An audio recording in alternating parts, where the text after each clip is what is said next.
अगली खबर, विदेश मंत्री डॉक्टर एस जयशंकर ने कतर के प्रधानमंत्री से मुलाकात की है। प्रधानमंत्री अल थानी से दोहा में मुलाकात हुई है। विभिन्न वैश्विक मुद्दों पर दोनों नेताओं के बीच में चर्चा होने की खबर है। वैश्विक घटनाक्रमों पर भी चर्चा की गई है। द्विपक्षीय सहयोग की समीक्षा भी की गई है। बड़ी खबर, विभिन्न वैश्विक मुद्दों पर दोनों नेताओं के बीच में हुई है बात। वैश्विक घटनाक्रमों का भी जिक्र इस मीटिंग में हुआ है। मीटिंग की तस्वीरें भी सामने आई हैं। द्विपक्षीय सहयोग की समीक्षा की गई है। इसमें कतर के दौरे पर विदेश मंत्री डॉक्टर एस जयशंकर, जिन्होंने कतर के प्रधानमंत्री से मुलाकात की है। जिस तरीके से ये तस्वीरें सामने आई हैं, हाथ मिलाकर मुस्कुराती हुई ये तस्वीरें, दोनों देशों के बीच में बेहतर रिश्तों को दिखाती हुई ये तस्वीरें कतर के दौरे पर और कतर के प्रधानमंत्री से मुलाकात विदेश मंत्री डॉक्टर एस जयशंकर ने की है। संजीव श्रीवास्तव जी इस खबर को लेकर हमारे साथ बात करने के लिए जुड़ गए हैं, विदेश मामलों के जानकार भी हैं। संजीव जी, पहले अमेरिका का दौरा और अब कतर का दौरा, कैसे देख रहे हैं इन मुलाकातों को? और ये जो पिक्चर अभी हम देख रहे हैं, हाथ मिलाते हुए मुस्कुराते हुए, कैसा होगा दोनों देशों के बीच में रिश्ता? देखिए, भारत और कतर के जो रिश्ते हैं बहुत ही मधुर हैं, अच्छे रिश्ते हैं और दोनों देशों के बीच की जो समझदारी है गहरी है। और कतर के जो प्रीमियर थानी हो, भारत के प्रधानमंत्री श्री नरेंद्र मोदी के बीच की जो मित्रता है वो भी बहुत ही प्रगाढ़ है।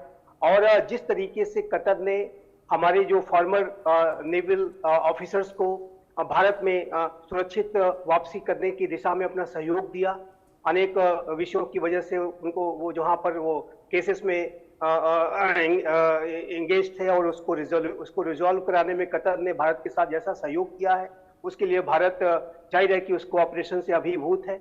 और हमारे विदेश मंत्री श्री एस जयशंकर की पिछले 6 महीने में ये कतर की तीसरी यात्रा है और इससे ये स्पष्ट रूप से इसका प्रमाण मिलता है कि आने वाले भविष्य में जो भारत और कतर के जो संबंध है वो और भी हायर ट्रेजेक्टरी को अटेन करेंगे।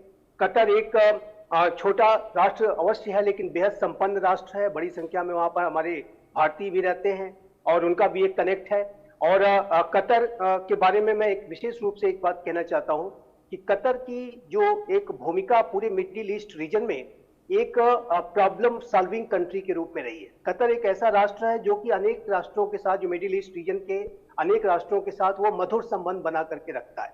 और कतर की जो राजधानी दोहा है वो अनेक वैश्विक नेगोशिएशंस का केंद्र रही है, चाहे वो अफगानिस्तान में तालिबान की और अमेरिका की बातचीत रही हो या अभी जो हॉस्टेज जो क्राइसिस है इजराइल में, जो उसको रिजॉल्व कराने में दोहा में जो वार्ताएं हुई। कतर की जो भूमिका है एक मीडिएटर के रूप में, एक प्रॉब्लम सॉल्विंग कंट्री के रूप में देखी जाती है। और कतर के जो संबंध है वो अनेक राष्ट्रों के साथ बड़े अच्छे और मधुर संबंध बना करके वो रखता है। राष्ट्र बड़े ही बुद्धिमत्तापूर्ण तरीके से चलता है और ऐसे में भारत भी कतर के साथ अच्छे संबंध स्थापित करके रखना चाहता है।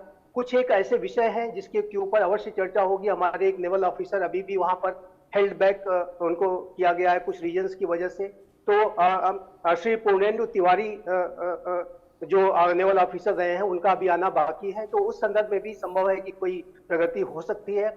और आने वाले समय में कतर की तरफ से भी भारत में कई महत्वपूर्ण जो विजिट्स हैं उसके संदर्भ में भी यात्रा महत्वपूर्ण है। तो मेरा ऐसा मानना है कि भारत और कतर के संबंध बहुत ही प्रगाढ़ और मजबूत हैं। और कतर की जो एक वेस्ट एशिया के मामलों में एक मीडिएटर के रूप में, एक प्रॉब्लम सॉल्विंग कंट्री के रूप में जो भूमिका रहती है उसका भी भारत बहुत ही उसको महत्ता देता है।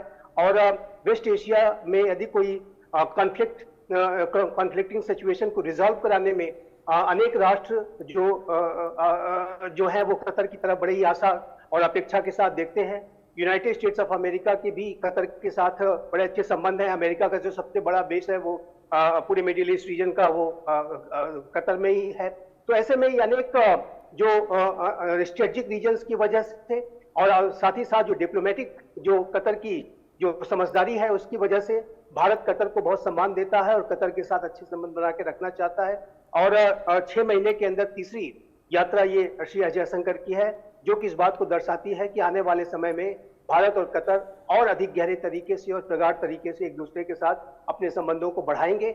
और ये जो संबंध है इनका जो भविष्य है वो बेहद उज्जवल है। कतर में करीब 15,000 भारतीय कंपनियां हैं जो चल रही हैं और साथ ही साथ कतर की जो आबादी है उसमें 27% के करीब भारतीय हैं। अब ऐसे में समझा जा सकता है कतर और भारत के रिश्ते किस तरीके से हैं। आयात निर्यात तो है ही, लेकिन आयात काफ़ी ज़्यादा है और ऐसे में भारत और कतर के बीच में रिश्तों में और ज़्यादा मजबूती और ज़्यादा मधुरता इस मीटिंग के बाद होगी, ये तय समझा जा रहा है। लेकिन संजीव जी, भारत और कतर की नज़दीकी या फिर ये कहिए रिश्तों में ये मधुरता किसे खटक रही होगी?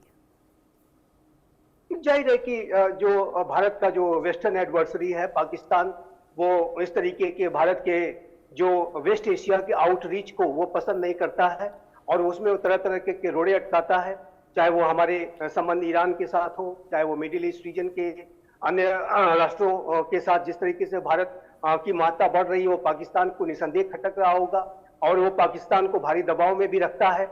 ईरान के साथ हमने जो चाबहार का जो पोर्ट डेवलप कर रहे हैं, उसकी वजह से हमारा जो सीधा एक्सेस अब चाबहार के माध्यम से अफगानिस्तान में हो जाता है और पूरे मिडिल ईस्ट रीजन में भी भारत को एक बड़ा जो एक आउटरीच गहरा करने का और एक अपने इकोनॉमिक बेस को डेवलप करने का जो भारत का एक लक्ष्य है, उसमें भी मदद मिलती है। तो ये पाकिस्तान को निसंदेह खटकता होगा और पाकिस्तान इससे भारी दबाव में भी होगा।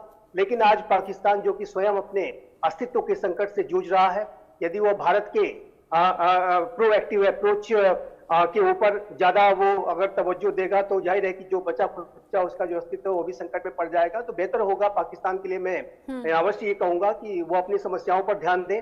भारत एक महाशक्ति के रूप में उभर चुका है और भारत का जो महत्व है पूरे वेस्ट एशिया में भी बहुत बढ़ चुका है और उसको रोका नहीं जा सकता। लेकिन जहां तक भारत की बात है तो भारत का, जैसा कि मैंने कहा कि वेस्ट एशिया के मामलों में भी हमारा जो अप्रोच है वो बहुत ही प्रोएक्टिव है। हम अगर एक्ट ईस्ट की पॉलिसी पर चल रहे हैं तो एक्ट वेस्ट की पॉलिसी पर भी चल रहे हैं और I2U2 का इनिशिएटिव हो, India middle east Europe economic corridor का इनिशिएटिव हो और अब बायलैटरल लेवल पर भी हमारे संबंध जिस तरीके से अनेक मिडिल ईस्ट रीजन के राष्ट्रों के साथ बढ़ रहे हैं, गल्फ के राष्ट्रों के साथ बढ़ रहे हैं, तो ऐसे में भारत को रोका नहीं जा सकता और राष्ट्र भारत को रोका नहीं जा सकता। महाशक्ति के तौर पर भारत उभरता हुआ नजर आ रहा है और जब जब बाकी देशों से मधुरता होती है तो दुश्मन देशों को मिर्ची जरूर लगती है इन तस्वीरों पर, जो कि अभी भी लग रही होगी। बहुत शुक्रिया संजीव जी, ये सभी जानकारी हमारे दर्शकों तक डिटेल में पहुंचाने के लिए।